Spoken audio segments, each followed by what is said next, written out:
자, 한번 읽어보겠습니다. 잠언 6장 1절과 2절입니다.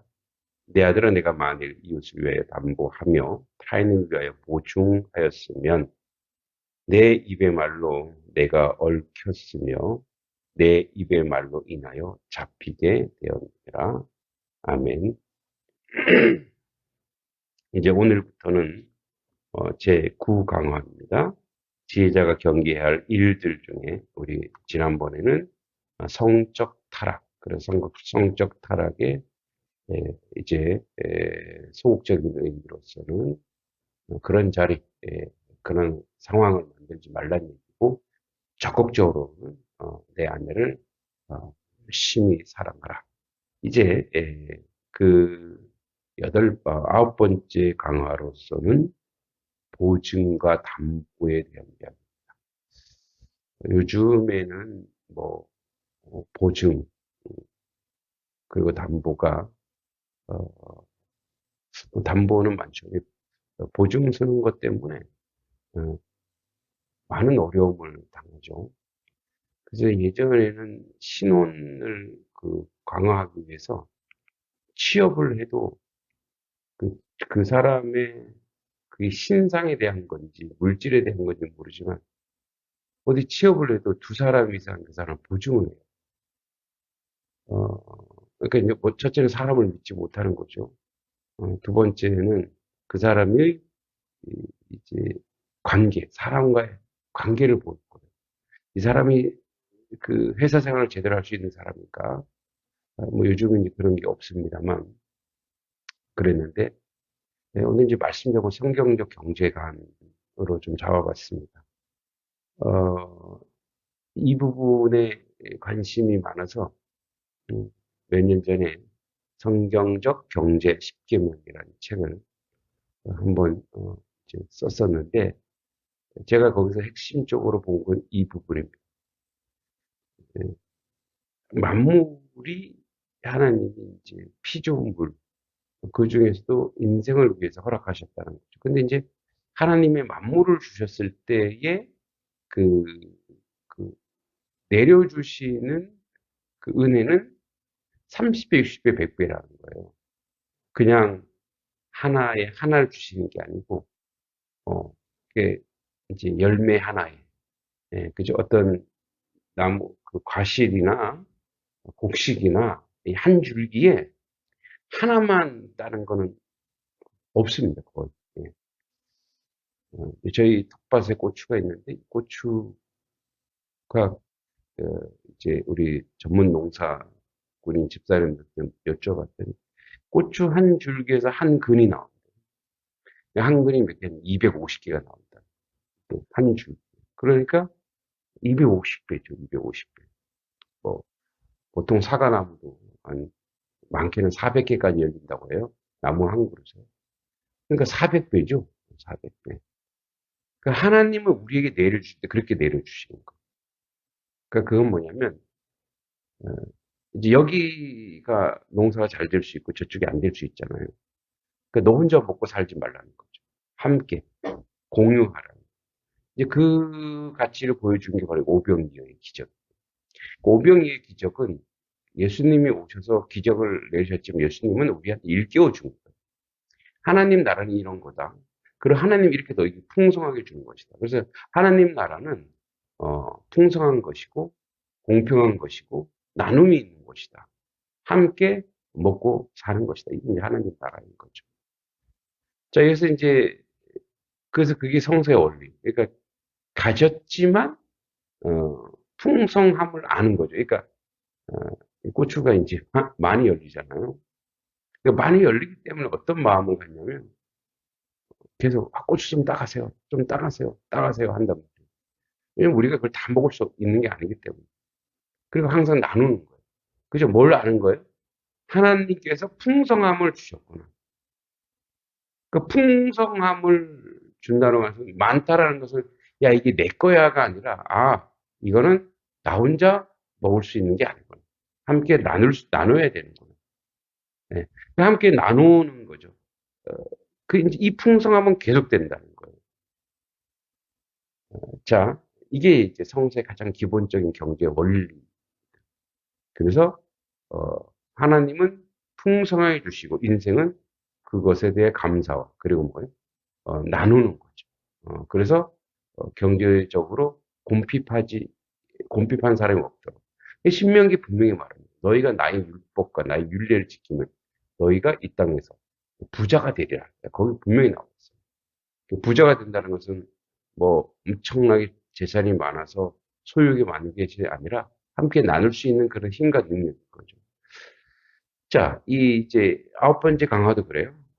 내가 만일 이웃을 위하여 담보하며, 자, 만일이래, 만일 담보하며 타인을 보증하였으면, 자, 이웃을 위하여 타인을 위하여 이렇게 보면은 굉장히 일견 어때요?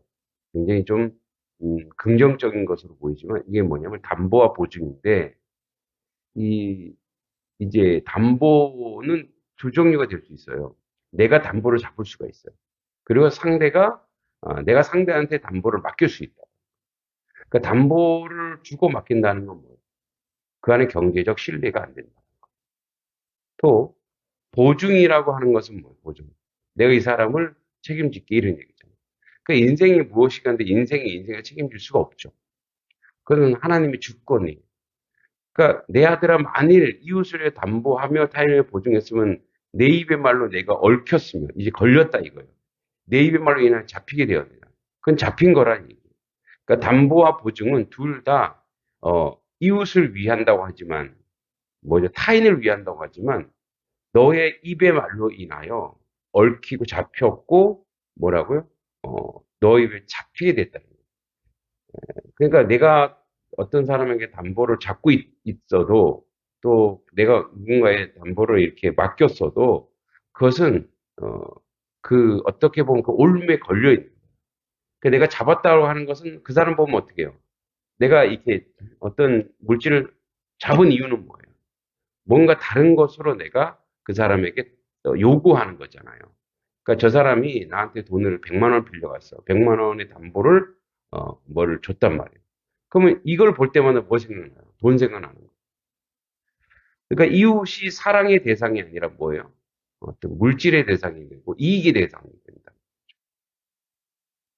원래 이제 담보와 보증은 그 우리 그, 레위기나 시편이나 창세기나 이게 그, 그 불법은 아니었어요. 그런데 솔로몬은 아예 하지 말라고 얘기해요. 왜냐하면 우리가 이웃에 대하여 사랑의 대상이고 섬김의 대상이지 경제적 이익의 대상이 아니고. 그래서 이제 또 내가 그 사람한테 뭔가를 맡기면 뭐야? 그 사람 볼 때마다 뭐, 내가 돈을 갚아야 된다. 이렇게 된다. 또 이제 보증하다라고 하는 것은 어떤 사람을 내가 보증할게. 그 사람을 도와주는 것 같지만 그 사람 인생을 내가 책임질 수 없는 거예요. 그건 하나님만 책임져줘. 그죠? 옛날에 보증선. 그러니까 보증선은 어떻게 보면은 인생에 대해서 선하고 좋게 보는 것이 아니라 그것을 통해서 우리가 교만해질 수 있다.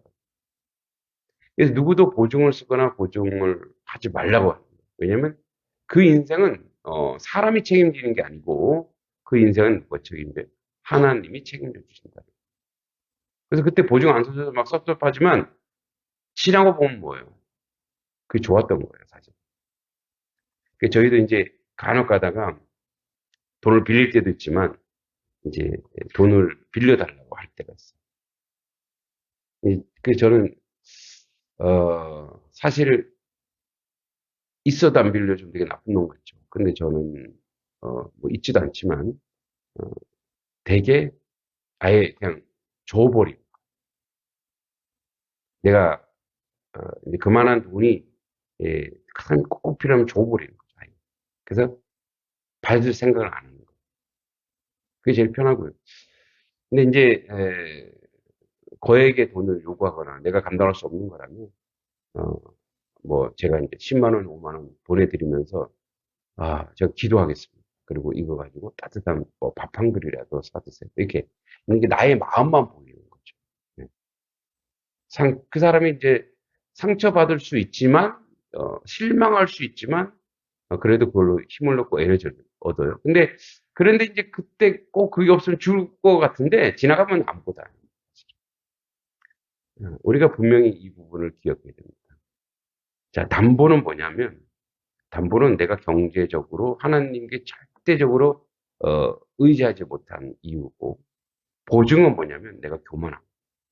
그래서 철저하게 하나님이 내려주시는 것을 먹고 마시며 살아가겠다는 그런 의지로 우리가 살아야 될 줄 믿습니다. 그래서 솔로몬이 살아보니 가장 지혜로운 것은 이 담보와 보증조차도 하지 않는 것이다. 얘기했죠. 성경에는 이것을 하지 못하게 하지는 않았습니다. 근데 그게 어떻게 돼요? 아까 얘기했듯이 이웃에 대해서 어떤 관계를 가질 때 먼저 뭐가 생각나요? 그 이웃과의 경제적인 부분이 먼저 생각난다. 그래서 그런 성소적 고찰. 그래서 내가 나눈다고 생각하고 여러분 이게 이제 우리가 고추가 막 열리듯이 나에게 오는 물질을 내가 청직이잖아요. 그 자꾸 나누면 하나님 계속 부어주세요. 그러니까 우리는 알죠. 저 따면 또 나올 거라 알아요. 그거 똑같아요. 물질도 하나님은 나에게 주시고 내가 축복의 통로가 되어 자꾸 나누고 함께하고 하면 하나님이 계속 그에게 부어주세요. 네. 뭐 저희 교회도 그런 면에서 굉장히 간증거리가 굉장히 많죠. 작은 교회지만 계속 이렇게 뭐예요. 성교지에, 이웃에, 또 동네에 나누는 거예요. 그럼 하나님이 또 부어주시고 또 부어주신다. 그 쌓아놓으면 뭐예요? 썩어지는 거죠. 성경적 경제관으로, 성경적 물질관으로 여러분 물질 속에서도 승리하여 우리의 경제적인 부분으로, 물질적인 부분으로 사람을 잃거나 신앙을 잃는 자리 가지 않길 소망합니다. 기도합니다. 하나님 우리 인생을 다 책임져 주실 줄 믿습니다. 우리가 물질적으로 어렵거나 힘든 가정이 있더라도 그것을 잘 이겨내는 그런 하나님 백성 되도록 인도하시고 이끌어 주시옵소서. 오늘도 주님이 주시는 것으로 먹고 마시는 하나님의 거룩한 백성 되길 소망하며 예수님의 이름으로 간절히 기도합니다. 아멘.